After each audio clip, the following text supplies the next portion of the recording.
Hello students, कैसे हैं आप लोग। संभावित फिजिक्स के लेक्चर नंबर 6 में आपका स्वागत है। अभी जो हम दोस्तों पढ़ रहे हैं, तो हम पढ़ क्या रहे हैं, हम पढ़ रहे हैं इलेक्ट्रोस्टैटिक्स, जिसको एनसीईआरटी में इलेक्ट्रिक चार्ज एंड फील्ड्स के नाम से पहले चैप्टर के नाम से जाना जाता है। इसमें हम अभी तक चार्ज के बारे में पढ़ चुके हैं। अब हम उससे आगे देखते हैं। अभी तक जो आप लोगों ने पढ़ा, तो क्या क्या पढ़ चुके हैं अभी तक। अभी तक पढ़ चुके हैं आप लोग चार्ज के बारे में, ठीक है। और क्या पढ़ चुके हैं, property of charge. Property of charge के बारे में पढ़ चुके हैं।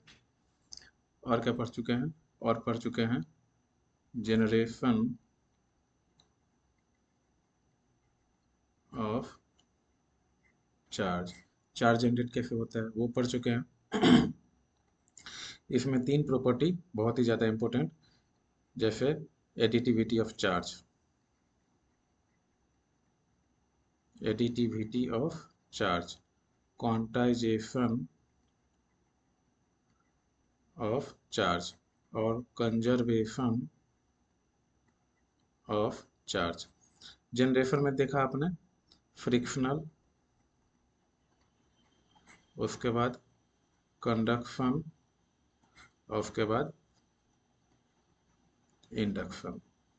ये तीन प्रॉपर्टी आपने चार्ज जनरेशन में देखा।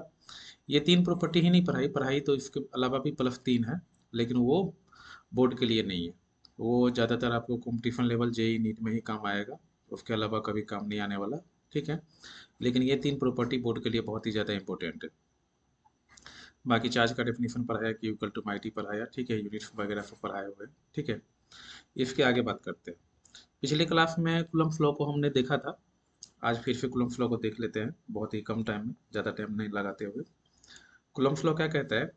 कूलम्ब फ्लो का कहना है कि अगर दो पॉइंट चार्ज, जैसे कोई भी पॉइंट चार्ज है, तो अगर कोई दो पॉइंट चार्ज है, एक सेकेंड,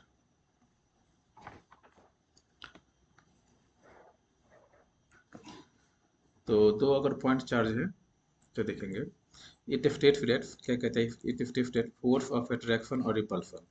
तो अगर दो पॉजिटिव चार्ज होता है, तो आपको पता है क्या होता है, रिपल्सन। दो नेगेटिव चार्ज होता है, तो आपको पता है क्या होता है, रिपल्सन। लेकिन अगर एक पॉजिटिव और एक नेगेटिव चार्ज है, तो क्या होता है, अट्रैक्शन। तो दो पॉइंट चार्ज है, दो पॉइंट चार्ज के बीच का अगर दोनों स्टेशनरी है, तो जितने जो भी होगा, या तो अट्रैक्शन हो या तो रिपल्सन हो, is directly proportional to the product of two charges. मतलब ये जो चार्जेस है, जैसे मान लेते हैं कि ये एक चार्ज है Q1 और ये एक चार्ज है Q2, इन दोनों के बीच का डिफरेंस कितना है, R। तो इन दोनों के बीच में जो भी फोर्स लगेगा, चाहे वो रिपल्सन का लगे, चाहे वो अट्रैक्शन का लगे, तो वो फोर्स जो है वो इसके मैग्नीट्यूड के डायरेक्टली प्रोपोर्शनल होगा। इसको हमने क्या माना, फर्स्ट इक्वेशन माना। And inversely proportional to the square of distance between them. और इन ये जो डिस्टेंस है उसके क्या होगा, इनवर्सली प्रोपोर्शनल होगा। मतलब अगर हमें फोर्स को बढ़ाना है, तो डिस्टेंस को घटाना पड़ेगा। और अगर हम डिस्टेंस को, फोर्स घटाना है, तो डिस्टेंस को क्या करना पड़ेगा, हमें बढ़ाना पड़ेगा, ठीक है। तो F directly inversely proportional R²। दोनों इक्वेशन को मर्ज कर दिया, तो दोनों इक्वेशन को मर्ज करने के बाद हमें क्या पता चलता है, F directly proportional Q1 Q2 upon में R²। ये शायद मुझे लग रहा है दिख नहीं रहा होगा।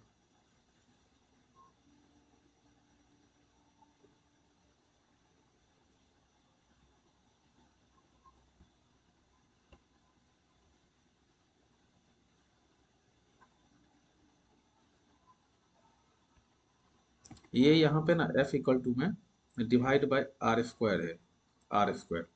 और इसी को के को हम क्या करते हैं, के को कभी कभी 1/4 पाई एप्सिलॉन नॉट भी क्या करते हैं, लिख लेते हैं। तो अगर के की वैल्यू को हम 1/4 पाई एप्सिलॉन नॉट लिखें, तो Q1 Q2 अपॉन में R²। जहाँ पे क्या के क्या होता है, के is called electrostatic force constant. के को इलेक्ट्रोस्टैटिक फोर्स कांस्टेंट बोला जाता है। के की वैल्यू कितनी ली जाती है, तो के की वैल्यू होती है,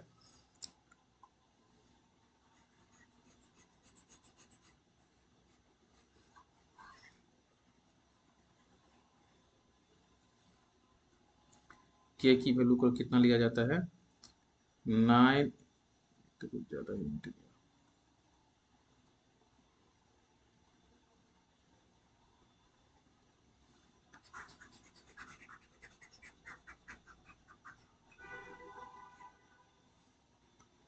के को लिया जाता है 9 × 10⁻⁹ और यूनिट क्या है इसका? यूनिट है न्यूटन मीटर स्क्वायर पर कूलम्ब स्क्वायर। और के की वैल्यू को 1 लिया जाता है किस में? तो फीजी एफ में लिया जाता है। ठीक है, अब थोड़ा हम इसके यूनिट के बारे में देखते हैं कि आखिर यूनिट ये जो आता है वो क्या कैसे आ रहा है, क्या आ रहा है। तो चलिए एक ब्लैंक स्पेस लेते हैं। आपने जो यहाँ पे लिखा है वो क्या लिखा है? और मतलब जो फॉर्मूला है कूलम्ब लॉ का वो क्या है? एफ इक्वल टू में के Q1 Q2 अपॉन में आर स्क्वायर, ये फॉर्मूला आया। तो अगर हमें के का क्या चाहिए, अगर हमें के का एसआई यूनिट चाहिए या फिर के का डायमेंशन चाहिए, तो हम क्या करेंगे? के इज इक्वल टू में क्या लिख सकते हैं? इसको क्रॉस मल्टीप्लाई कर दिया, तो क्रॉस मल्टीप्लाई करके एफ इंटू में आर स्क्वायर डिवाइड बाई कितना लिख सकते हैं? Q1 Q2 लिख सकते हैं। फोर्स है तो फोर्स का एसआई यूनिट क्या होता है? न्यूटन। और डिस्टेंस है तो डिस्टेंस का एसआई यूनिट क्या हो जाएगा? Metre square. और ये चार्ज है तो चार्ज का क्या हो जाएगा? फी इंटू में फी। तो क्या बन गया? न्यूटन मीटर स्क्वायर पर कूलम्ब स्क्वायर। तो ये के का क्या बन गया? यूनिट बन गया। अब अगर हम इसके डायमेंशन के बारे में बात करें तो डायमेंशन ऑफ के, तो के का फॉर्मूला यहाँ से लेके आएंगे। के का क्या है? एफ इंटू में R square divided by Q1 और Q2। फोर्स, फोर्स का डेफिनेशन क्या? डायमेंशन क्या? फोर्स का ML T - 2। आर का क्या? तो L square divided by Q का क्या होता है? क्यू इक्वल टू में आई टी होता है। तो आई का क्या? ए, और टी का क्या? टी। तो इसको हम डायरेक्टली ए टी लिख सकते हैं। तो ए टी इंटू में ए टी। ठीक है, तो क्या बना देखिए, ये एल की पावर 1 है और ये एल की पावर 3 है। तो एम तो अकेला है, M1 एल की पावर 3 और टी की पावर -2, और ये जो टी 2 हो गया। ठीक है, चलिए पहले ऊपर वाला कर लेते हैं। -2 डिवाइडेड बाय ए का स्क्वायर और टी का स्क्वायर। ठीक है, तो अब देखिए ए का टी का पावर 2 आ गया, तो M1 एल की पावर 3 T - 2। T - 2 तो पहले से है ही, और ये नीचे वाला ऊपर जाएगा तो फिर भी क्या हो जाएगा? T - 2 हो जाएगा। तो कितना हो जाएगा? T - 2 मतलब टी के पावर -4। तो टी की पावर -4 और ए का पावर कितना हो जाएगा? -2। क्या ये क्लियर हुआ आप लोगों को? तो ये समझ में आ चुका होगा। ठीक है, तो हमने यहाँ पे क्या देखा? हमने देखा यहाँ पे यूनिट ऑफ के, यूनिट ऑफ के का यूनिट देखा और डायमेंशन ऑफ के देखा। ठीक है, चलिए अब पिछले स्लाइड पे चलते हैं। तो यहाँ पे ये क्लियर हो गया कि मतलब इसका जो ये यूनिट आया, यूनिट न्यूटन मीटर स्क्वायर पर कूलम्ब स्क्वायर कैसे आया, और इसका डायमेंशन क्या हुआ वो भी हमने क्लियर देख लिया। अब कुछ जैसे एफ एयर, एफ एयर क्या होता है? 1/4 Q1 Q2 अपॉन में आर स्क्वायर। और एफ मीडियम क्या होता है? 1/4 Q1 अपॉन में आर स्क्वायर। देखिए मेरे कहने का मतलब है, ठीक है ना, कि अगर मेरे पास दो चार्जेज है, क्या है? दो चार्जेज है, तो दो चार्जेज को अगर मैं एयर में रखूंगा, ठीक है, तो जो फोर्स लगेगा, और उन्हीं दोनों चार्जेज को अगर मैं पानी में डुबा दूं या फिर किसी तेल में डुबा दूं जिसका डाइलेक्ट्रिक कांस्टेंट हमें दिया रहे, तो तेल में जो उस दोनों फोर चार्जेस के बीच में फोर्स लगेगा वो कंपैरेटिवली कम लगेगा जब वो एयर में होगा। कैसे? तो देखिए, एयर में, एफ एयर में 1/4 को हम क्या लिख सकते हैं? के लिख सकते हैं। तो के Q1 Q2 अपॉन में आर स्क्वायर बहुत इजीली लिख सकते हैं। लेकिन अगर आप इसको 1/4 को आप के लिख भी ले, अगर आप इसको के लिख भी लेते हैं तो नीचे में एप्सिलन आर रह गया, और जैसे ही नीचे का टर्म है तो वो फोर्स को डिवाइड करेगा, और डिवाइड करेगा तो फोर्स उल्टा कम आएगा ना कि ज्यादा आएगा। तो ये जो आपने एक्स्ट्रा टर्म यहाँ पे ऐड किया है, ये जो टर्म एक्स्ट्रा ऐड हुआ है,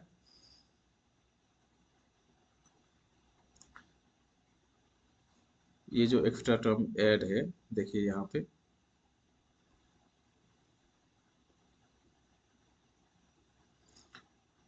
देखिए ये एप्सिलन नॉट और एप्सिलन आर लिखा हुआ है। तो ये जो एप्सिलन आर है ना, ये उसके फोर्स को और कम कर देता है।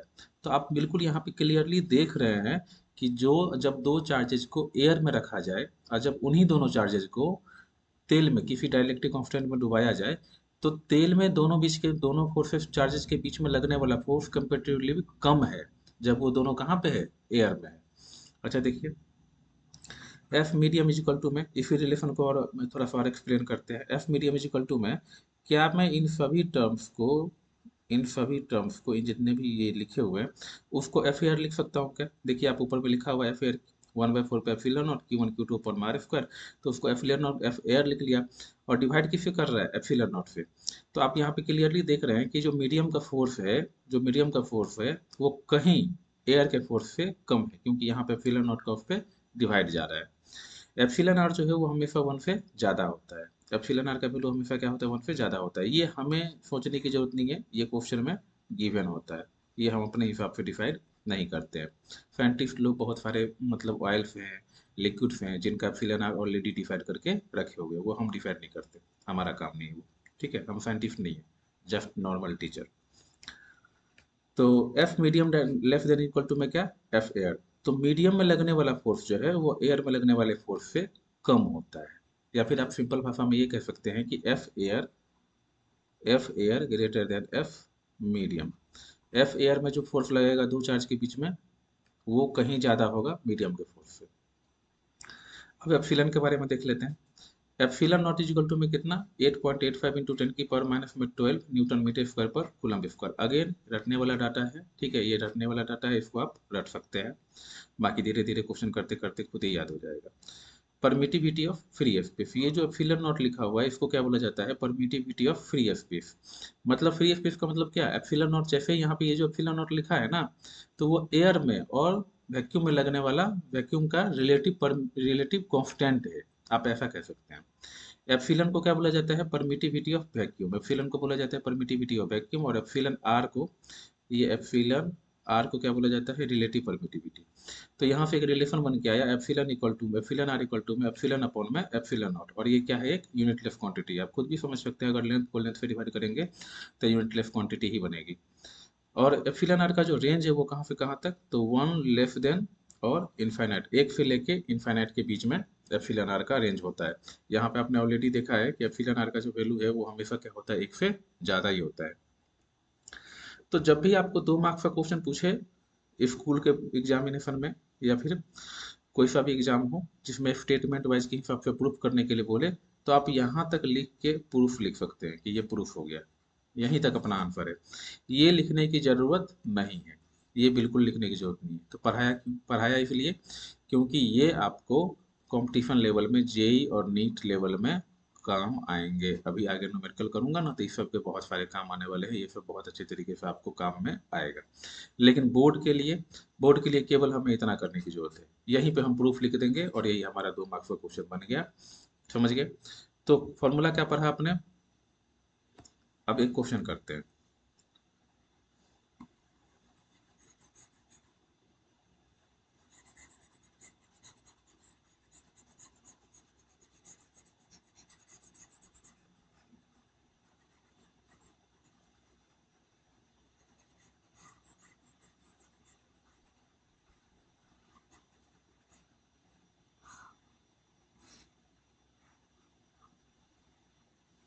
चलिए क्वेश्चन करते हैं।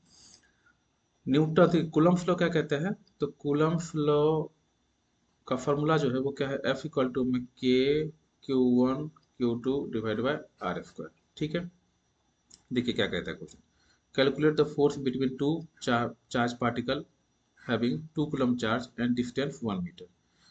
एक ये चार्ज है Q1 और इससे थोड़ी दूरी पे एक ये चार्ज है Q2। ठीक है, और डिस्टेंस कितना है, 1 मीटर है, डिस्टेंस 1 मीटर। Q1 कितना है, 2 कूलम, और Q2 कितना है, 2 कूलम। तो इस फॉर्मूले में पुट करेंगे। फॉर्मूला क्या कहता है, फॉर्मूला कहता है इक्वल टू में के Q1 Q2 divide by R square. तो के की वैल्यू को हमें कितना रखना है, के की वैल्यू को हमें रखना है 9 इंटू में 10 की पावर 9। कहाँ से आया, यहाँ पे बताया हुआ है, देखिए यहाँ पे के की वैल्यू को बताया गया है, ये फिक्स वैल्यू है, 9 इंटू में 10 की पावर 9। Q1 कितना 2 और Q2 कितना 2 और डिस्टेंस कितना 1 का स्क्वायर। तो मुझे लग रहा है शायद इससे ज़्यादा आसान क्वेश्चन कुछ हो ही नहीं सकता। 2 2 जा 4 और 9 4 जा 36। 36 इंटू में 10 की पावर 9 न्यूटन, क्योंकि आपने क्या फाइंड किया है, अपने फोर्स फाइंड किया है। ठीक है, इससे ज़्यादा आसान क्वेश्चन पॉसिबल नहीं है, ये बहुत ही ज़्यादा आसान क्वेश्चन है। ये जस्ट एक फॉर्मूले को अप्लाई कैसे करते हैं ना, उस पे था। बहुत ही ज़्यादा आसान क्वेश्चन था। अगर आप इसको फिर से समझना चाहते हैं, ठीक है ना, तो आप एक बार फिर से वीडियो को रिज्यूम करके देख सकते हैं, या फिर मैं एक बार फिर से रिपीट करता हूँ। देखिए, दो चार्ज बोला गया, 2 कूलम का दो चार्ज बोला गया, उन दोनों के बीच का डिस्टेंस कितना बोला गया, 1 मीटर। तो हमने ऐसे दो चार्ज सेट किया, Q1 इक्वल टू में 2 कूलम, Q2 इक्वल टू में 2 कूलम, उन दोनों के बीच का डिस्टेंस कितना, 1 मीटर। ठीक है,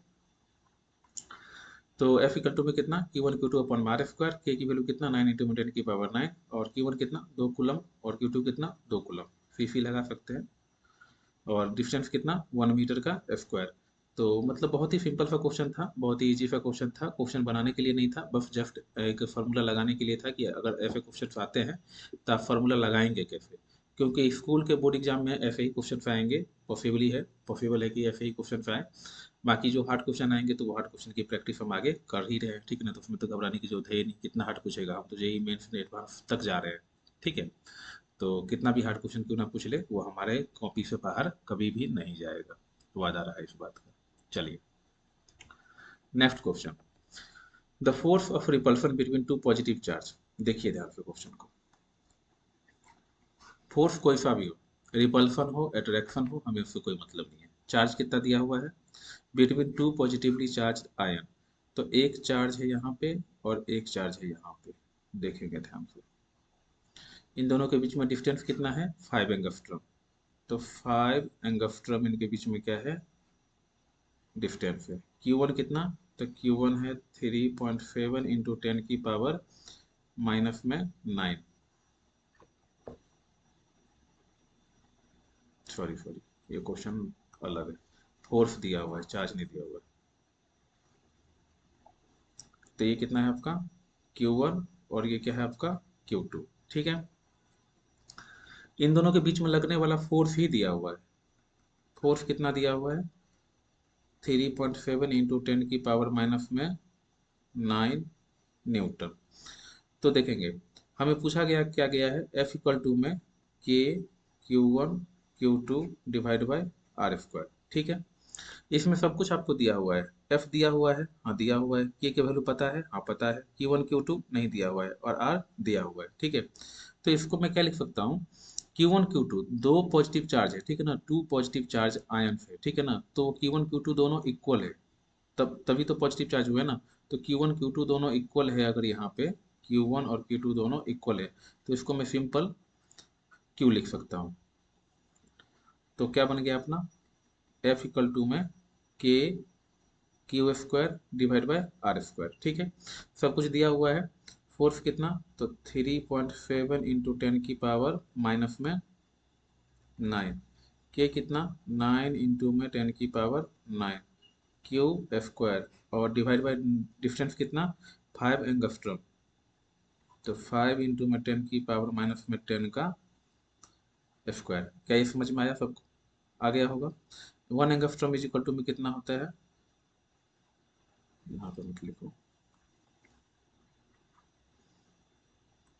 1 एंगस्ट्रॉम इज इक्वल टू में 10 की पावर माइनस में 10 होता है। ठीक है, तो ये अरेंजमेंट समझ में आ चुका होगा। हमें क्या चाहिए, हमें क्यू चाहिए। तो क्यू इक्वल टू में क्या हम लिख सकते हैं, 3.7 इंटू 10 की पावर ये कितना है, माइनस में 9 इंटू में, इसको क्रॉस मल्टीप्लाई कर रहे हैं, इसको डिवाइड में लेके जा रहे हैं, बिल्कुल भी घबराने की जरूरत नहीं है, बहुत ज़्यादा हार्ड क्वेश्चन नहीं है।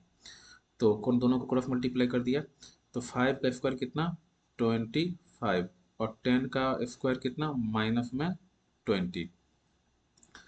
देखिए यहाँ पे मैं आपको करके दिखाता हूँ, 5 इंटू में 10 की पावर माइनस में 10 का जब हम स्क्वायर करेंगे तो 5 का स्क्वायर कितना 25 हो जाएगा। इसको दो बार लिखना है हमें, 10 की पावर माइनस में 10 इंटू में 10 की पावर माइनस में 10, तो 25 इंटू में 10 की पावर माइनस में 20 हो जाएगा। ठीक है, और इसको डिवाइड में लेके जाना है, तो डिवाइड में इसको लेके जाएंगे, और 9 इंटू में 10 की पावर क्या लिखना है हमें, 9 लिख देना है। ठीक है, यहाँ तक क्लियर हो जाएगा, क्लियर हो चुका होगा यहाँ तक। चलिए अब इसको आगे सॉल्व करते हैं।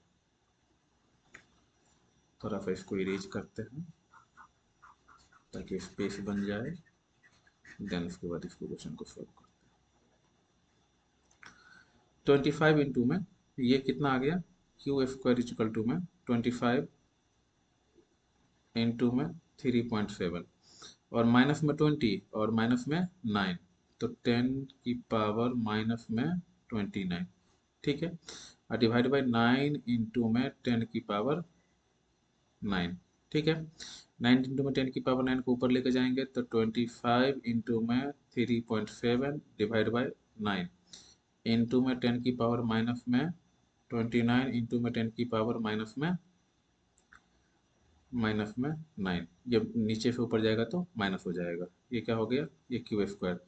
अब इसको ध्यान से देखेंगे तो माइनस में 29 और माइनस में 9, तो 25 इंटू में 3.7 डिवाइड बाई 9 इंटू में 10 की पावर माइनस में 38, और इसके ऊपर क्या लगा देंगे हम, रूट, क्योंकि अब हमें क्यू के फॉर्म में आंसर चाहिए। तो देखेंगे ध्यान से यहाँ पे क्या लिखना चाह रहा हूँ मैं। 25 का मतलब 25 स्क्वायर किसका होता है, 5 का, तो 5 बाहर आ गया डिवाइड बाई 3 बाहर आ गया इंटू में 10 की पावर 38 है तो माइनस में 19 बाहर आ गया, और 3.7 किसका स्क्वायर होता है, तो कितना हो जाए, 2 2 जा 4, तो मैं मान सकता हूँ 2 का स्क्वायर कितना होता है 4, 3.7, तो क्या मैं इसको अप्रोक्सीमेटली 2 मान लूँ क्या, कोई दिक्कत ना हो तो, वैसे 2 नहीं होगा,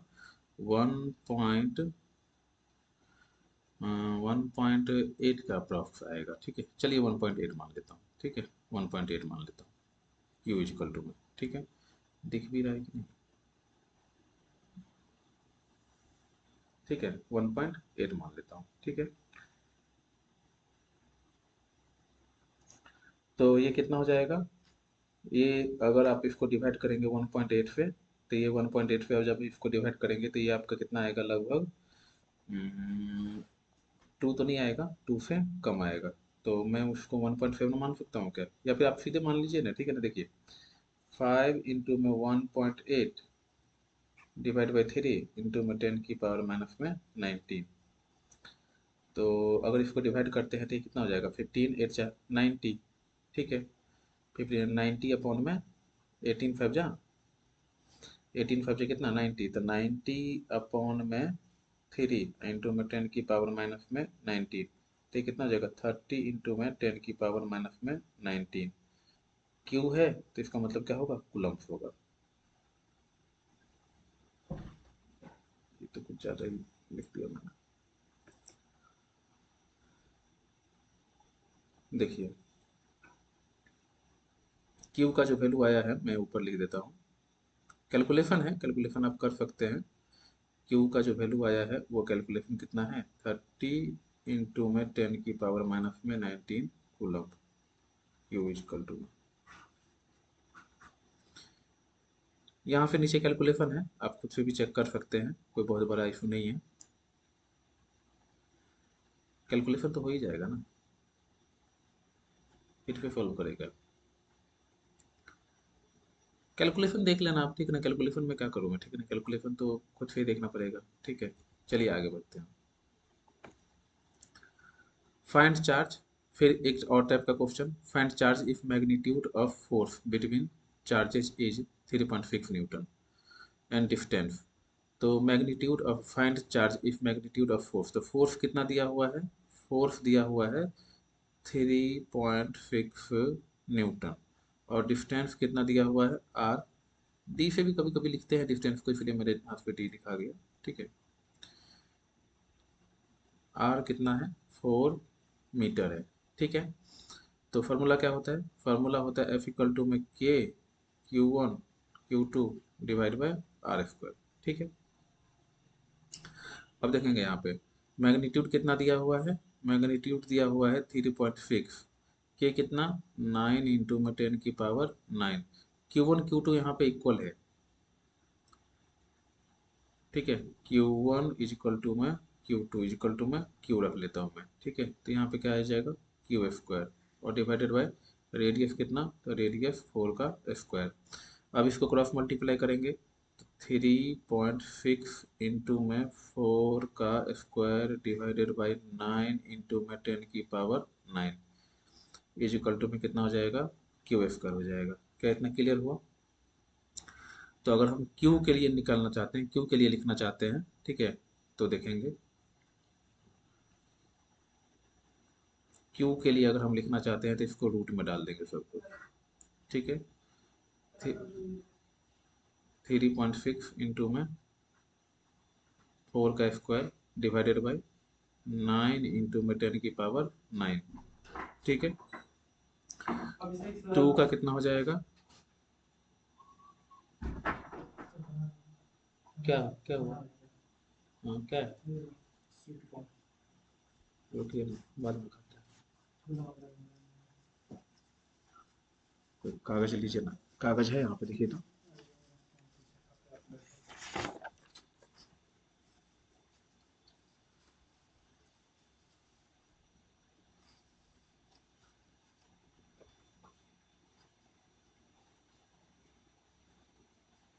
हो गया फिर, हो गया थोड़ा फिर तो नहीं नहीं नहीं।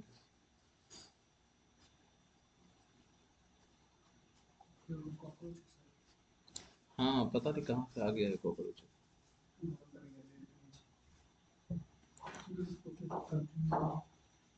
तो देखेंगे यहाँ पे, यहाँ तक आ चुका है। अब देखिए आप ध्यान से, ये कितना है 3.6 और ये कितना है 10 की पावर 9। 10 की पावर 9 का को रूट से बाहर निकालना बहुत ही डिफिकल्ट है। अगर हम रूट के अंदर कहीं पे, रूट के अंदर यहाँ पे अगर मैं 10 की पावर 9 लिखता हूँ तो डिफिकल्ट है। लेकिन अगर मैं रूट के पावर में 10 लिखूँ, ठीक है, तो ये बाहर आके कितना हो जाएगा 10 की पावर 5 हो जाएगा, ठीक है। तो इसलिए मैं क्या करता हूँ, मैं क्या चाह रहा हूँ, मैं चाह रहा हूँ ठीक है ना कि उसका ना कुछ ऐसा अरेंजमेंट बने, ठीक है। समझ पा रहे हैं आप मेरी बातों को, ठीक है। मैंने क्या बोला, मैंने बोला कि 10 की पावर 9 को रूट से बाहर निकालना डिफिकल्ट है, क्योंकि आप 10 की पावर 8 को बाहर निकाल लेंगे कैसे करके। 10 की पावर 8 को बाहर निकालने के लिए क्या करते हैं, अगर मैं यहाँ पे 10 की पावर 8 को रूट से बाहर निकालना चाहता हूँ तो ये कितना आ जाएगा 10 की पावर 4। अगर मैं 10 की पावर 10 को बाहर निकालना चाहता हूँ तो ये कितना आ जाएगा 10 की पावर 5, ठीक है।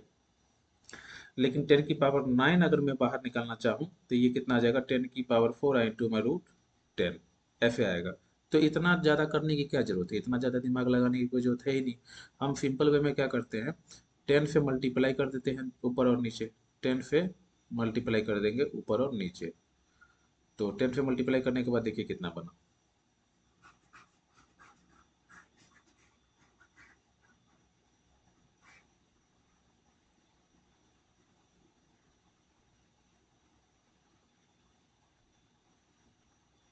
देखिए ये 10 है तो ये कितना आ जाएगा 36 इंटू 4 का स्क्वायर, ठीक है। और डिवाइडेड बाई 4 का स्क्वायर को मैं 16 लिख लेता हूँ, वो ज़्यादा अच्छा हो जाएगा। 36 इंटू में 16 डिवाइडेड बाई 9 इंटू में 10 की पावर 10। अब ये ज़्यादा अच्छा लग रहा है। अब इसको बाहर निकालना बहुत एकदम इजी काम है, हलवा वाला काम है। 6 का स्क्वायर कितना 36 बाहर आ गया, 4 का स्क्वायर कितना 16 बाहर आ गया, 3 का स्क्वायर कितना 9 बाहर आ गया, 10 की पावर 10 का कितना 10 की पावर 5 बाहर आ चुका है। क्यू 3 टू जा 6, तो ये कितना हो जाएगा 8 इंटू में ये 10 की पावर ऊपर जाएगा तो कितना 10 की पावर माइनस में 5। तो क्यू कितना आ गया अपना, क्यू आ गया 8 इंटू में 10 की पावर 5। दिख तो रहा है ना, दिख रहा है, ठीक है। तो चलिए 8 इंटू में 10 की पावर माइनस में 5, क्लियर है ये, समझ में आ रहा होगा।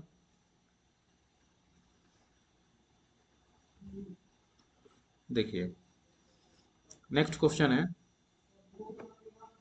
अगला जो क्वेश्चन है ये जेई में पूछा हुआ क्वेश्चन से सॉल्व करते हैं इसको। जेई का पूछा हुआ क्वेश्चन है, 2 point charge separation 10 centimetre find electric force. दो चार्ज है, ठीक है, दो क्या है चार्ज है। अच्छा दो पॉइंट चार्ज है, तो जो सबसे स्मॉलेस्ट पॉइंट चार्ज होता है, अगर कभी क्वेश्चन में क्लियर करके ना दे कि 2 पॉइंट चार्जेस कौन सा है, तो आप उसको इलेक्ट्रॉन मान सकते हैं। क्या मान लिया हमने? इलेक्ट्रॉन मान लिया। और इलेक्ट्रॉन का वैल्यू कितना होता है? वो होता है 1.6 इंटू 10 की पावर माइनस में 19 कूलम। और डिस्टेंस कितना है? डिस्टेंस है 10 सेंटीमीटर। डिस्टेंस कितना है? 10 सेंटीमीटर। ठीक है।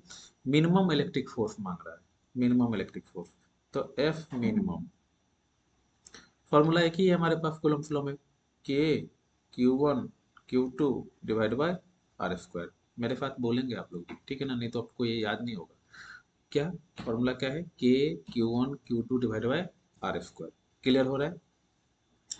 अच्छा, यहाँ पे के की वैल्यू कितना रखेंगे? वही 9 इंटू में 10 की पावर 9।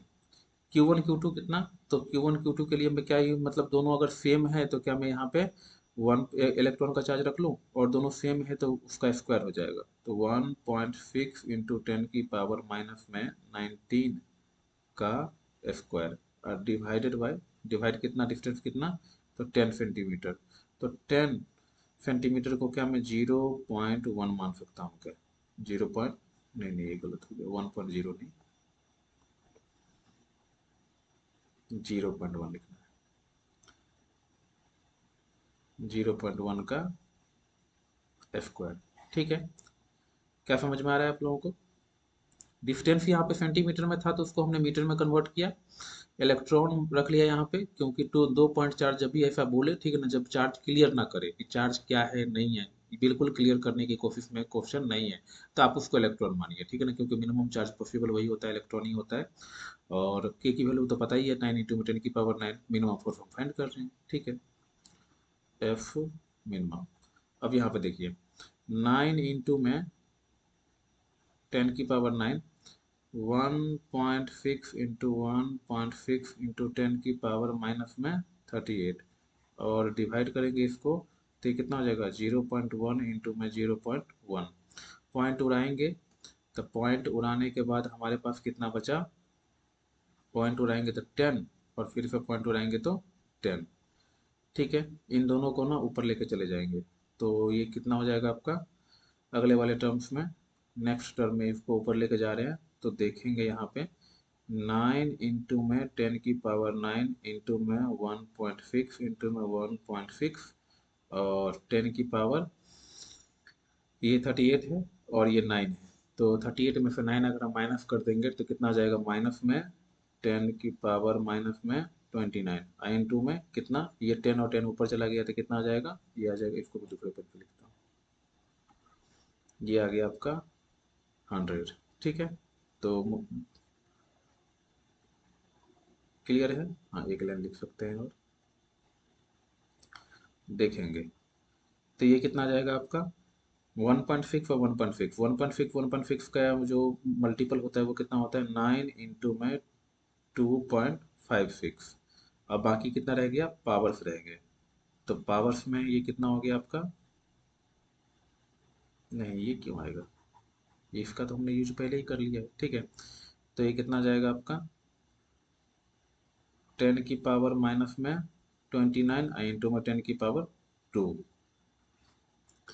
तो ये हो जाएगा आपका 9 टू जा 18, और 0.25 है तो आधे से ज़्यादा ही होगा। तो 18 में अगर हम सारे चार जोड़ते हैं तो लगभग साढ़े 23 के आसपास हो जाएगा।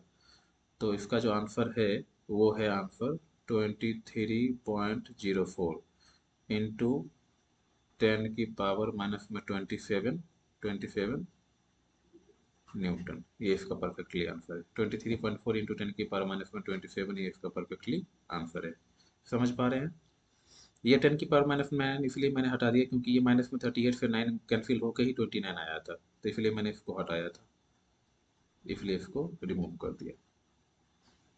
चलिए, पॉसिबली मैं चाहता हूँ कि आपको जितने भी पावर्स वगैरह के मतलब जो भी नंबर्स हैं, ठीक है, वो अच्छे तरीके से क्लियर हो जाए। ठीक है, मैं पूरी कोशिश कर रहा हूँ कि बिल्कुल भी डाउट आपको वीडियो देखते टाइम में ना हो, लेकिन अगर पॉसिबल है, ठीक है ना, मैं मतलब कहीं बैठ के कोई वीडियो बना रहा हूँ, जैसे मैं आसाम में बैठ के वीडियो बना रहा हूँ, ठीक है, तो कहीं कभी ये आदमी देख रहे ठीक ना, तो उसको थोड़ा मोड़ा तो डाउट हो ही सकता है कि इन्हीं का मतलब बेस अच्छा है कि इन्हीं का बेस बुरा है। ठीक है, तो आप जो भी प्रॉब्लम्स है आप वो बताएं, बताइएगा तभी पता चलेगा, ऐसे मुझे पता नहीं चल रहा है, ठीक है। लेकिन मैं अपने हिसाब से हर संभव कोशिश करता हूँ कि बिल्कुल भी डाउट ना रहे, 1% का भी डाउट नहीं होना चाहिए, ठीक है। चलिए नेक्स्ट क्वेश्चन है, what is the force between to small charge particle having charge 2 into 10 की पावर माइनस में 7। चलिए इस क्वेश्चन को करते हैं।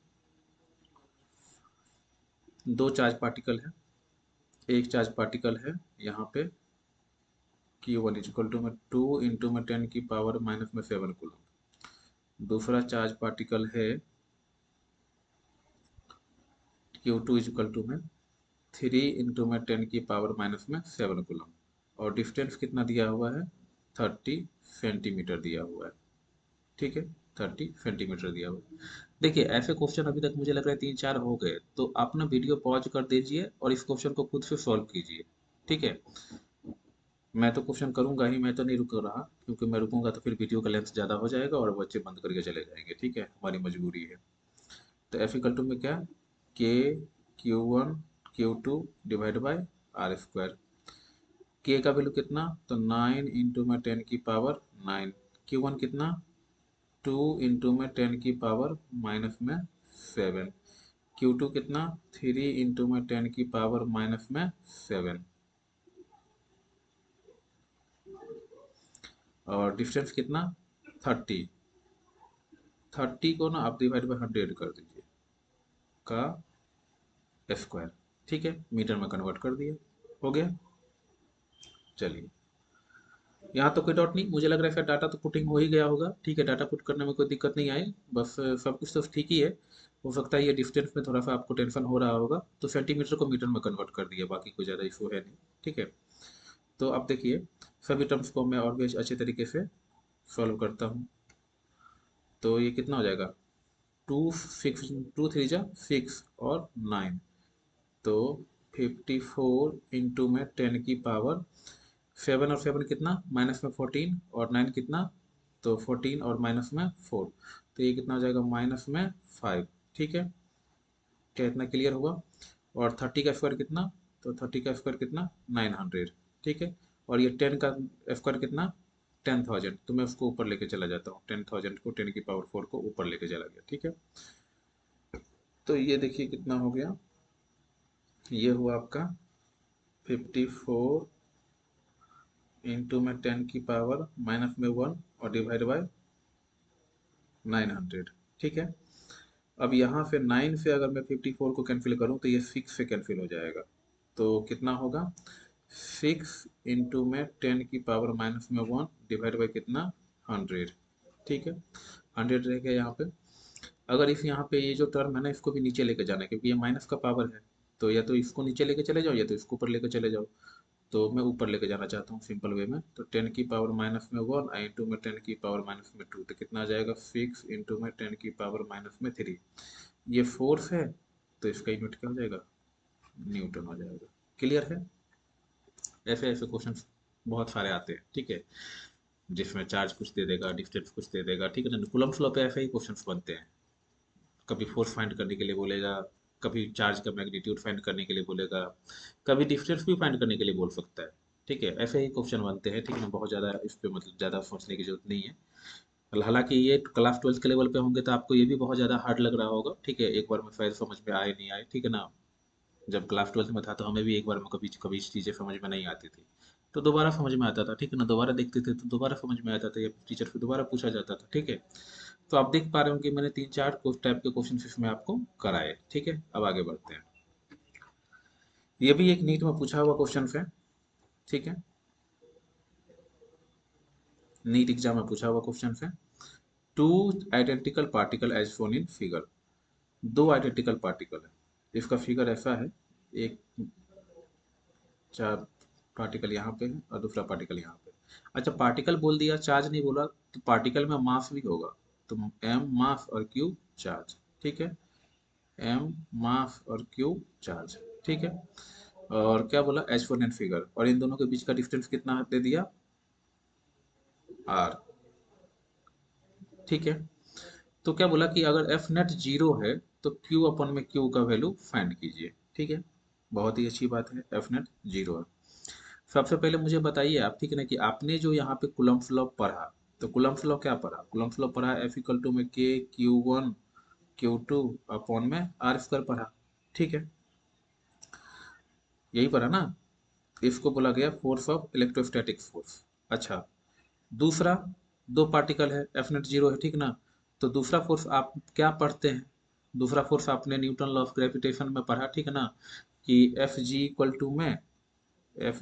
टू में G m1 m2 divide by R square. Class 9th में भी पढ़े होंगे और क्लास 11th में भी पढ़े होंगे, ठीक है।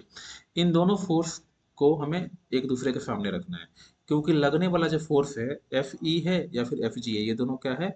इक्वल है। तो एफ ई इक्वल टू में एफ जी, ठीक है। एफ, क्योंकि इसने बोल दिया ना, ठीक है ना, कि नेट फोर्स क्या है? 0 है। नेट फोर्स का मतलब क्या हो गया? इसमें इलेक्ट्रोस्टैटिक फोर्स और ग्रेविटेशन फोर्स दोनों एक्ट हो गया, क्योंकि दोनों फोर्स तो लग रहा है ना। मास चाह रहा है दोनों के पास लाए, ठीक है ना, दोनों को अट्रैक्ट कर रहा है। और अगर सेम नेचर है तो क्या कर रहा है? दोनों को मतलब दूर फेंक रहा है, ठीक है ना, रिपल्सन लग रहा है। तो एक तरफ से अट्रैक्शन लग रहा है, दूसरी तरफ से रिपल्सन लग रहा है, तो नेट फोर्स क्या आ जा रहा है? 0 आ जा रहा है, इसलिए हमने इनको इक्वल रख लिया। अब देखिए ध्यान से,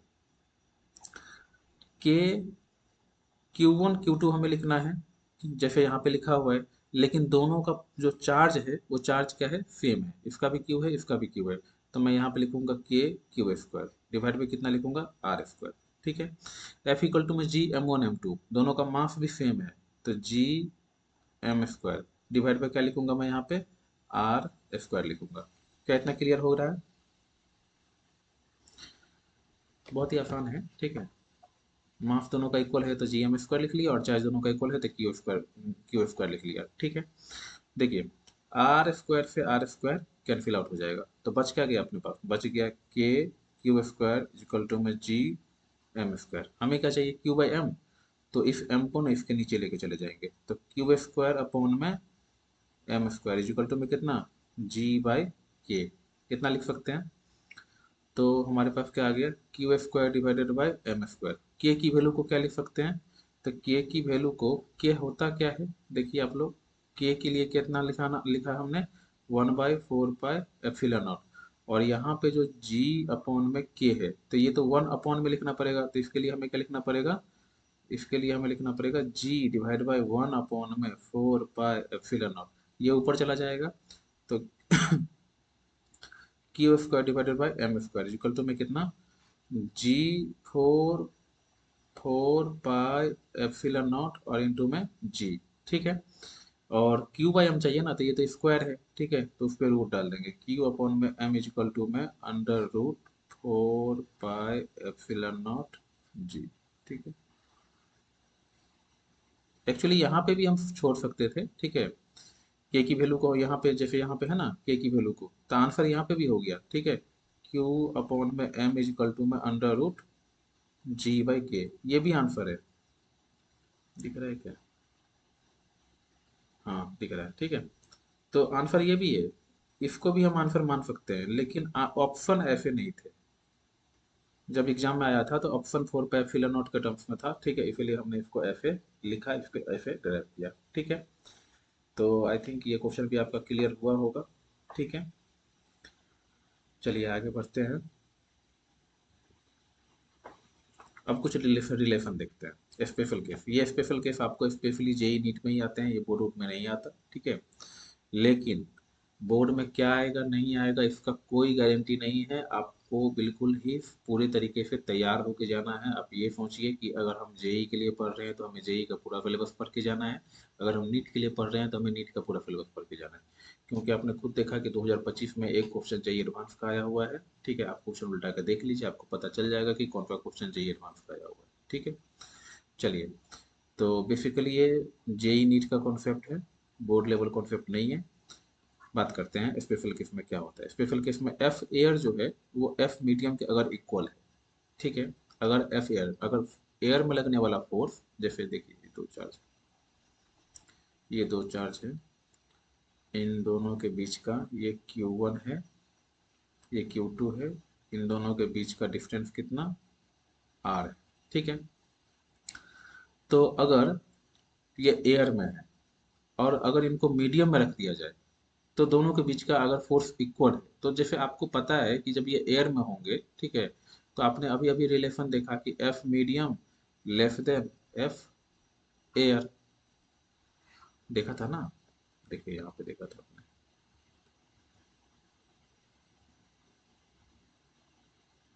देखिए यहाँ पे F medium less then F air, मतलब मीडियम में जितना फोर्स लगेगा एयर में उससे ज्यादा लगेगा, ठीक है, F medium less then F air, ठीक है। देखिए एफ मीडियम को क्या लिख सकते हैं, तो 1/4 epsilon naught Q1 Q2 upon में आर ए स्क्वायर। एफ मीडियम को आप लिखते क्या है, फोर्स को क्या लिखते हैं, तो फोर्स को लिखते हैं के Q1 Q2 divide by are square. मैंने क्या बोला, के को क्या लिख सकते हैं, तो के लिख सकते हैं 1/4 एप्सिलॉन नॉट, तो वही लिखा हुआ है 1/4 एप्सिलॉन नॉट Q1 Q2 और आर, आर किसका, एयर का, तो एयर का स्क्वायर इज इक्वल टू में 1/4 पे एप्सिलॉन नॉट। अब यहाँ पे सिर्फ एप्सिलॉन नॉट नहीं है, एक और ऐड हो गया एप्सिलॉन आर, देख रहे हैं यहाँ पे epsilon R Q1 Q2 upon में आर मीडियम का स्क्वायर, ठीक है। चलिए देखते हैं।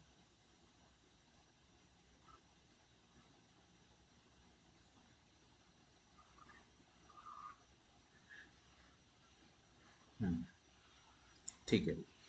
तो अगर सब कुछ कैंसिल कर देंगे, 1/4 पे एप्सिलॉन नॉट 1/4 पे एप्सिलॉन नॉट कैंसिल हो गया, Q1 Q2 कैंसिल हो गया, तो बच क्या गया यहाँ पे, बच गया यहाँ पे वन अपॉन में, ठीक है, वन अपॉन में R air square, one upon में epsilon naught R medium square, तो ये वन से वन को भी कैंसिल कर दिया, तो बच क्या गया आर एयर स्क्वायर,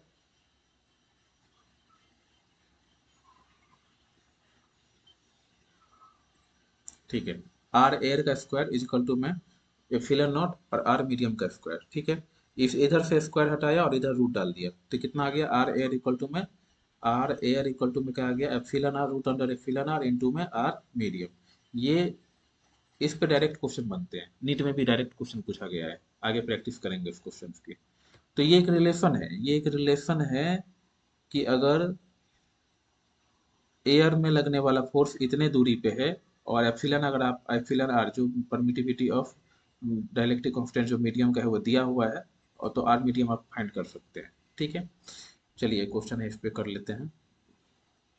देखिए आर मीडियम कितना दिया हुआ है, आर मीडियम 4, और एप्सिलॉन आर कितना दिया हुआ है 9 दिया हुआ है, और आर एयर निकालना, तो फॉर्मूला क्या है, R air is equal to में under root epsilon R into में आर मीडियम, यही फॉर्मूला है। देखिए ऊपर में R air is equal to में कितना एप्सिलॉन आर इंटू में आर मीडियम, ये क्वेश्चन नीट का पूछा हुआ क्वेश्चन है भाई, तो देखना ध्यान से, बहुत हार्ड क्वेश्चन है। अंडर रूट 9 इंटू में कितना 4, ठीक है, तो ये कितना हो जाएगा 3 इंटू में 4, डेट मीन्स कितना हो जाएगा 12। क्लियर है इतना, कोई दिक्कत नहीं। अब देखिए ये सारी जो चीज़ें थी, ये सारी चीज़ें जो है वो आपका हो चुका है। अब हम पढ़ते हैं, ये सेंटीमीटर लिखना है, ठीक है, क्योंकि रेडियस जो है ना वो डिस्टेंस सेंटीमीटर में दे रखा है, तो सेंटीमीटर लिखना जरूरी है, ठीक है। अगर आप मीटर में कन्वर्ट करना चाहते हैं तो मीटर में कर सकते हैं, ठीक है, लेकिन सेंटीमीटर में ही ऑप्शन में था, ठीक है, तो ज़्यादा टेंशन लेने की जरूरत नहीं है, जैसा क्वेश्चन था वैसे ही करा दिया, ठीक है। वेक्टर फॉर्म देखते हैं। Vector form of coulomb law क्या कहता है कि जैसे मतलब दो पॉइंट चार्ज थे, दो पॉइंट चार्ज है, ठीक है, जैसे यहाँ पे आपको दिख रहा होगा, ठीक है, ये दो पॉइंट चार्ज है, ठीक है। तो दो पॉइंट चार्ज के बीच में अगर सिंपल वे में लगने वाला फोर्स आपसे पूछा जा रहा था, तो दो पॉइंट चार्ज के बीच में फोर्स क्या लगता था, तो एफ इक्वल टू में के Q1 Q2 अपॉन में आर स्क्वायर लगता था। वेक्टर का मतलब क्या होता है कि वेक्टर में आपको डायरेक्शन बताना है, ज्यादा कुछ दिमाग लगाने की जरूरत नहीं है। वेक्टर का मतलब सिंपल वे में देखा जाए तो वो डायरेक्शन के बारे में आपसे बात करना चाहता है कि डायरेक्शन क्या होगा, ठीक है। तो चलिए इस पे बात करते हैं।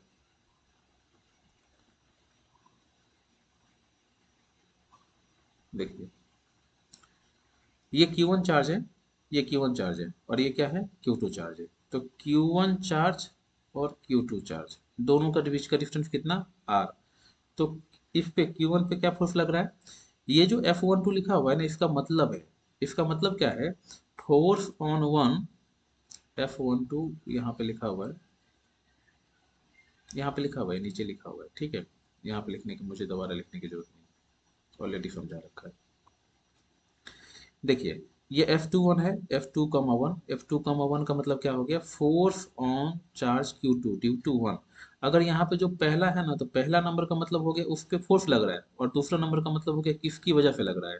तो ये जो Q2 चार्ज है, इसको नाम मैंने दिया, इधर से इधर की तरफ जो रिपल्सन का फोर्स आ रहा है, तो इसको नाम दिया मैंने F21, F2,1 वेक्टर। तो इसको हम लिखेंगे force on two due to 1। ऐसे ही अगर मैं यहाँ पे लिखूँ F12, तो लिखेंगे force on 1 due to 2, force on 1 due to 2। तो F21 को मतलब force on Q2, force on charge Q2 due to Q1। तो ये कितना हो गया, 1/4 पे एप्सिलॉन और Q1 Q2 अपॉन में आर स्क्वायर आर कैप 1 2। ठीक है।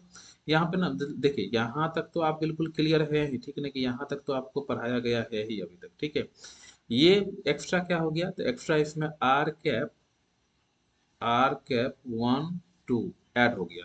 और R कैप 1 2 को हम क्या लिख सकते हैं, देखिए, R vector 1 2 divide by R mod 1 2 magnitude. तो वेक्टर अपॉन में मैग्नीट्यूड हम जब ऐड करते हैं तो यूनिट वेक्टर ऐसे ही लिखा जाता है, आप लोगों ने क्लास 11 में पढ़ा होगा।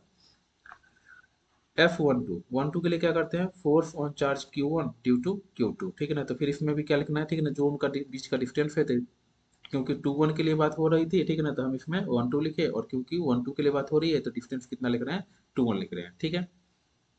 ये आप ये ना समझे, ठीक है ना, कि इसको उल्टा पलटा कर लिख दिया गया, यहाँ पे 2 1 है तो यहाँ पे 1 2 लिखना है, यहाँ पे 1 2 है तो यहाँ पे 2 1 लिखना है। नहीं, बिल्कुल नहीं, वैसे नहीं है। इसका कॉन्सेप्ट है, कॉन्सेप्ट क्या है समझिए। कॉन्सेप्ट है ये कि बोला गया, देखिए, बोला गया है, ठीक है, कि इनके बीच का जो फोर्स है, ठीक है, तो 1 2 पे जो फोर्स लग रहा है, ठीक है, तो हम किधर से चलते हुए आ रहे हैं, 1 से 2 पे चलते हुए जा रहे हैं, ठीक है। तो इसलिए यहाँ पे R कैप 1 2 लिखा गया। और ये जो फोर्स लगा वो किस तरफ पे लगा, 2 के तरफ से 1 पे लगा, ठीक है। तो इसलिए इसको R21 कैप और 1 2 कैप लिखा जाता है। समझ पा रहे होंगे। अब importance of vector form. Vector form के कुछ इम्पोर्टेंस है। क्या है इम्पोर्टेंस, तो पहला इंपॉर्टेंस है, F21 vector is equal to minus में F12 वेक्टर। मतलब जितना फोर्स F12 पे लगा रहा है, तो जस्ट उसका मैग्नीट्यूड तो इक्वल है, लेकिन डायरेक्शन क्या है, अपोजिट है। जैसे ये चार्ज है और ये चार्ज है, तो ये इधर चीज पे लगा रहा है और ये इस पे चीज पे लगा रहा है, ठीक है। तो अगर हम एक को रेफरेंस पॉइंट लेंगे, तो एक को अगर हम इसको रेफरेंस पॉइंट ले लेंगे, ठीक है, तो आपको पता है कार्टेशियन में एक्स और ये कितना, वाई। तो इधर से जाने के टाइम में क्या हो गया, पॉजिटिव, और इधर से आने के टाइम में क्या हो गया, निगेटिव, ठीक है। तो इधर से जाने के टाइम में जो है ये, ठीक है, ये क्या है, ठीक है ना, ये आपका क्या है, ठीक है ना, F21। और इधर से मतलब positive negative in the sense यहीं से निगेटिव नहीं होगा, निगेटिव तो यहाँ से होगा, लेकिन डायरेक्शन तो चेंज हो गया ना, तो डायरेक्शन ये सिर्फ यहीं तक थोड़ा ना रहेगा, वो यहाँ तक जाएगा, ठीक है। तो इसलिए उसको डायरेक्शन को निगेटिव ले लिया जाता है, ठीक है। Coulombian force obey Newton third law, ये न्यूटन थर्ड लॉ को ओबे करता है। It is act along line joining the centre of two charge, so they called central force. ये लाइन जॉइनिंग के चार्ज में ही लगता है। इसका मतलब क्या हुआ, तो इसका मतलब ये है कि अगर ये चार्ज है, ये Q1 है और ये Q2 है, और इन दोनों के बीच का डिस्टेंस कितना, R है, ठीक है। तो जो भी अट्रैक्शन का फोर्स लगे, चाहे, सॉरी, ये रिपल्सन का फोर्स लगे, अगर Q1 Q2 पे लगाना चाह रहा है, तो ये रिपल्सन का फोर्स लगे, चाहे अट्रैक्शन का फोर्स लगे, चाहे अट्रैक्शन का फोर्स लगे, वो इसके लाइन ज्वाइनिंग पे ही होगा, इधर से लेके इधर तक लाइन ज्वाइनिंग पे ही होगा। ये नहीं कि ये Q1 फोर्स है तो उसको ऐसे अट्रैक्ट कर रहा है, आप बोलेंगे ऐसे अट्रैक्ट कर रहा है, कोई बोलेगा वैसे अट्रैक्ट कर रहा है, नहीं, ये सब कुछ नहीं हो रहा है, ठीक है। बहुत सारे एंगल में अट्रैक्शन रिपल्सन नहीं हो रहा है, ठीक है, केवल लाइन ज्वाइनिंग में ही हो रहा है। समझ पा रहे हैं आप लोग। तो लाइन ज्वाइनिंग का मतलब ऐसे लाइन में, ठीक है, चाहे अट्रैक्शन हो, चाहे रिपल्सन हो, ठीक है, कुछ भी हो। Range of Coulombian force 10⁻⁻15 metre to 10⁻18 metre, ठीक है। इसका रेंज कितना होता है, तो -15 से लेके +18 मीटर तक रेंज होता है, ठीक है। चलिए क्वेश्चन करते हैं इस पे। कुछ लिमिटेशन है कूलम्ब फ्लो की, क्या क्या लिमिटेशन है। पहला है ये मतलब बोर्ड के लिए है, ठीक है, लिमिटेशन पूछ लिया जाता है बोर्ड में, आप CPSC में देखेंगे तो 1 2 बार पूछा हुआ क्वेश्चन है। The electric charge must at rest, charge को हमेशा रेस्ट में रहना चाहिए, पहला लिमिटेशन है। आप खुद भी सोचो, ठीक है, कि अगर चार्ज चलने लगा तो वो तो करंट बन गया ना। चार्ज अगर चलने लगा तो वो तो करंट बन गया, तो उसको हम इलेक्ट्रोस्टैटिक में थोड़े पढ़ेंगे, उसको तो करंट इलेक्ट्रिसिटी में पढ़ेंगे। ठीक है। दूसरा, electric charge must B point charge, ये बॉडी पे नहीं लगता, बॉडी वाला सिस्टम नहीं है यहाँ पे। अगर हम किसी बॉडी के बारे में बोलेंगे, ठीक है ना, कि बॉडी पे चाहिए एक बॉडी, ये एक बॉडी, इनके बीच में अट्रैक्शन फोर्स कितना लगेगा, रिपल्सन फोर्स कितना लगेगा, आप बताओ मुझे, एफ इक्वल टू में के Q1 Q2 अपॉन में आर स्क्वायर का यूज करके। तो ये जो कूलम्ब फोर्स है ना, वो उस पर नहीं लगेगा। ठीक है, ये केवल और केवल पॉइंट चार्ज पे लगते हैं, पॉइंट ऑब्जेक्ट होना चाहिए, पॉइंट चार्ज होना चाहिए। ठीक है। दूसरा, the separation between charge must be greater than nuclear size, ठीक है ना, the must be greater than nuclear size 10 की पावर माइनस में, ये 4 गलती से आ गया है, यहाँ नहीं होगा। ठीक है ना, 10 फाइज 10 की पावर माइनस में 15, बिकॉज डिस्टेंस इज 10 की पावर माइनस 15 मीटर। ठीक है। तो दोनों के चार्ज के बीच का जो सेपरेशन है, वो कम से कम 10 की पावर माइनस में 15 मीटर से ज़्यादा होना चाहिए। क्यों होना चाहिए? क्योंकि जो डिस्टेंस है, अगर एक मतलब न्यूक्लियस लेते हैं, तो न्यूक्लियस का डिस्टेंस ही कितना होता है, 10 की पावर माइनस में 15। तो अगर 10 की पावर माइनस में 15 ले ले और उसी के बगल में कोई दूसरा न्यूक्लियस ले ले, तो डिस्टेंस रहेगा ही नहीं। ठीक है। आप समझिए। ठीक है, एक ऐसा न्यूक्लियस है जिसका साइज कितना है, 10 की पावर माइनस में 15, और इसी से फटा हुआ दूसरा न्यूक्लियस मैंने बना दिया जिसका कितना है, 10 की पावर माइनस 15। तो जब दोनों के बीच में डिस्टेंस रहेगा ही नहीं, ठीक है, तो काहे का चार्ज, काहे का रिपल्सन, काहे का अट्रैक्शन, दोनों के बीच में कुछ ना कुछ तो डिस्टेंस रहना चाहिए। इसलिए कम से कम 10 की पावर माइनस 15 होना जरूरी है। ठीक है। चलिए, अब हम आते हैं डाइलेक्ट्रिक कांस्टेंट वाले पे, और एक क्वेश्चन करते हैं पहले। डाइलेक्ट्रिक कांस्टेंट वही है, ठीक है। देखिए डाइलेक्ट्रिक कांस्टेंट के बारे में, dielectric constant of relative permittivity, F vacuum में, एफ वैक्यूम का मतलब क्या, एयर, एयर या फिर वैक्यूम कुछ भी हो, तो 1/4 पे एप्सिलॉन और Q1 Q2 अपन में आर स्क्वायर, ये पहला रिलेशन है। एफ मीडियम कितना, 1/4 पे एप्सिलॉन। ठीक है। और ये कितना हो जाएगा, Q1 Q2 अपॉन में आर स्क्वायर, ये दूसरा। तो दोनों को जब डिवाइड करेंगे, तो F vacuum divide by F medium, तो 1/4 पे एप्सिलॉन और Q1 Q2 अपॉन में आर स्क्वायर, और 1/4 पे एप्सिलॉन Q1 Q2 अपॉन में आर स्क्वायर, तो ये तो कैंसिल हो गया। ठीक है। 1/4 पाई भी कैंसिल हो गया, 1/4 पाई भी कैंसिल हो गया, तो बच क्या गया, ये एप्सिलॉन ऊपर चला जाएगा और एप्सिलॉन नॉट नीचे आ गया। तो देखिए, ये जो लिखा हुआ है एप्सिलॉन आर और के, एप्सिलॉन और आर के, इसको ये मतलब एफ वैक्यूम अपॉन में एफ मीडियम को एप्सिलॉन और एप्सिलॉन के मान लिया गया। तो ये किसका रेशियो है, ये रेशियो है एप्सिलॉन अपॉन में एप्सिलॉन नॉट, एप्सिलॉन अपॉन में एप्सिलॉन नॉट, जो आपने देखा यहाँ पे एफ वैक्यूम अपॉन में एफ मीडियम था। तो एफ मीडियम कितना, एफ वैक्यूम अपॉन में के, ये फार्मूला एक बन गया। ये क्या बन गया, एक फार्मूला बन गया। एफ मीडियम निकालने के लिए हम क्या करेंगे, अगर एफ मीडियम निकालना हो आपको, तो एफ वैक्यूम में जितना फोर्स दिया रहेगा उसको के से डिवाइड कर देंगे, और के का मतलब क्या, डाइलेक्ट्रिक कांस्टेंट। और ये दिख रहा है कि नहीं, ठीक है। हाँ, देखिए यहीं पे इसी को ना थोड़ा सा और अच्छे तरीके से लिख दिया गया है। क्या लिख दिया गया है, मैं यहाँ पे लिखना चाहता हूँ। देखिए यह नीचे लाइन क्या लिखा हुआ है, नीचे लाइन लिखा हुआ है, ये जो के है ना, उसको 1/4 के टर्म्स में एक्सपेंड कर दिया गया है। तो F medium is equal to में, ये जो के है आपको 1/4 के टर्म्स में एक्सपेंड कर दिया गया, तो 1/4 पाई एप्सिलॉन नॉट। ठीक है। और एप्सिलॉन आर लिखूं चाहे के लिखूं, बात बराबर ही है, Q1 Q2 अपॉन में आर स्क्वायर, समझ रहे हैं ना। तो इसको मैं के भी लिख सकता हूँ और एप्सिलॉन आर भी लिख सकता हूँ। ठीक है, यही नीचे लाइन लिखा हुआ है। ठीक है। कुछ ऐसे मतलब डायलेक्ट्रिक है, एप्सिलॉन आर है और के है, जिसका वैल्यू फिक्स है। एनसीईआरटी में भी एक चार्ट दे रखी है, आप उसको देख सकते हैं। जैसे वैक्यूम में कितना होता है 1, एयर का कितना होता है 1.0054, वाटर का कितना होता है 80, ऐसे कुछ कुछ दे रखे हैं। ठीक है। चलिए, ये क्वेश्चन है। अब हम मतलब वो कुलम्स लॉ पे दो जनरल क्वेश्चन थे वो तो कर चुके हैं, अब एक दो वेक्टर फॉर्म्स के क्वेश्चंस करते हैं, देन उसके बाद फिर हम प्रिंसिपल ऑफ सुपरपोजिशन की तरफ आगे बढ़ेंगे। ठीक है। देखिए, ये क्वेश्चन क्या कहता है, ये क्वेश्चन कहता है कि ये Q1 चार्ज है प्लस 4 कूलम, Q2 चार्ज है माइनस Q कूलम, इसका पोजीशन 451 है, इसका पोजीशन 111 है। ठीक है। तो मैं चाह रहा हूँ, ठीक है, कि पहले इसको वेक्टर फॉर्म में रिप्रेजेंट कर ले। तो R vector is equal to में क्या, मैं इसको 4 i cap, 4 i cap plus में 5 j कैप प्लस में k कैप, ठीक है, और माइनस में i कैप प्लस में j कैप प्लस में k कैप, ठीक है, लिख सकता हूँ क्या। बोले सर ये क्या लिख दिया, ये तो हमें पता ही नहीं चला। ठीक है, देखो, अगर यहाँ पे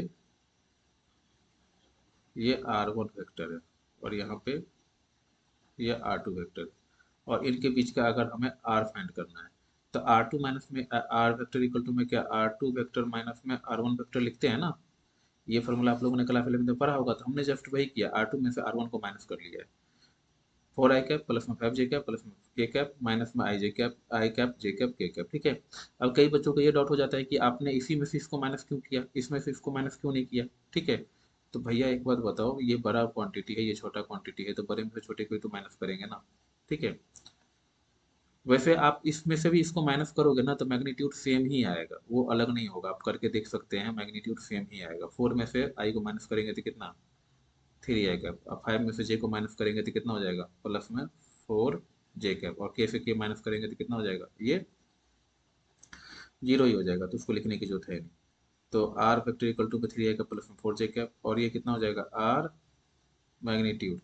तो मैग्नीट्यूड इसका करेंगे तो कितना हो जाएगा 3 का स्क्वायर प्लस में 4 का स्क्वायर अंडर रूट, तो ये हो जाएगा 9 प्लस में 16, और ये हो जाएगा अंडर रूट 25। तो ये कितना आ गया 5। अब आपके पास सब कुछ आ गया, चार्ज आ गया, चार्ज तो पहले से दे ही रखा है, और डिस्टेंस भी आ गया।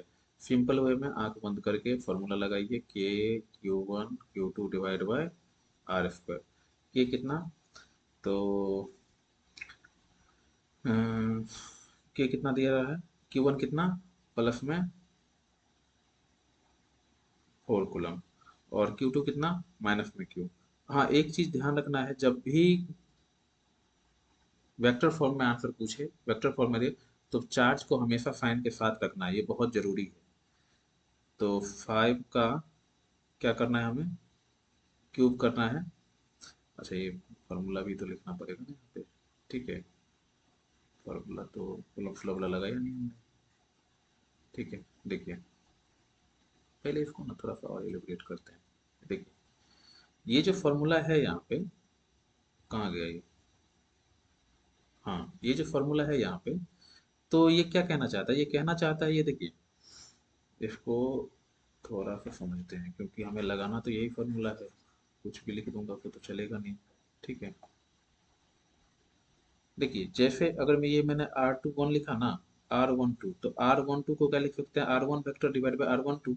तो इसको क्या लिख दिया हमने, इसको लिख दिया अच्छे तरीके से सजा के, 1/4 कैपिटल को मैं के मान लेता हूँ, तो K Q1 Q2 divide bye R12 का स्क्वायर और R12 कैप, वही लिखा हुआ है यहाँ पे, देखिए ध्यान से। तो 12 कैप में रिमूव करने के लिए मुझे क्या करना पड़ेगा, R vector divide by mod of are.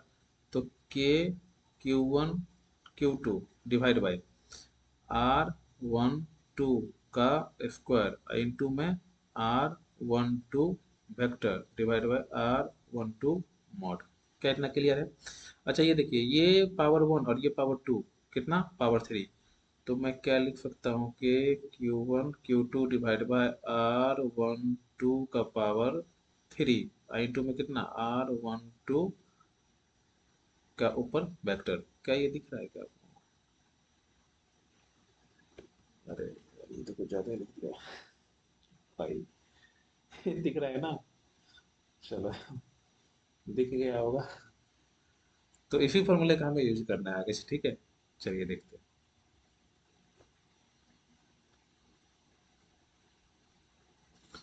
इसी फॉर्मूले का यूज करना है। तो मैं यहाँ पे फॉर्मूला लिखना चाहता हूँ, पहले देखिए फॉर्मूला है,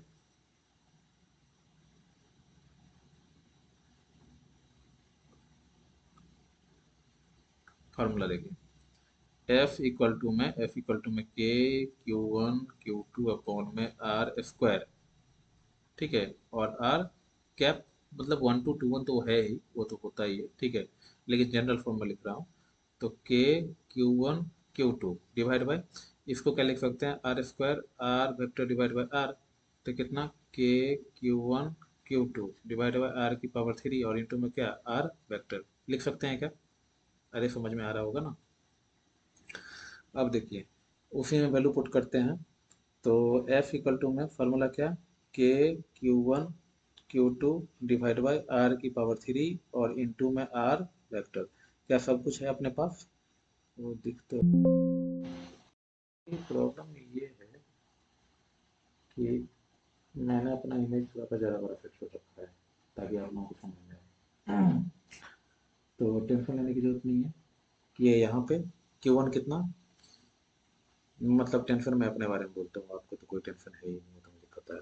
ठीक है, +4Q माइनस में Q और डिवाइडेड बाय 5 का पावर कितना 3, और ये आर वेक्टर है ना, तो आर वेक्टर यहाँ पे हमने लिखा हुआ है, ये आर वेक्टर, तो 3i कैप प्लस में 4j कैप, तो ये आंसर आ जाएगा कितना, ये आंसर आ जाएगा 3i कैप प्लस में 4j कैप और ये 4, तो माइनस में 4k, दोनों का क्या होगा स्क्वायर, डिवाइड बाई कितना 125, और 3i कैप प्लस में 4j कैप, इतना न्यूटन का फोर्स लगेगा।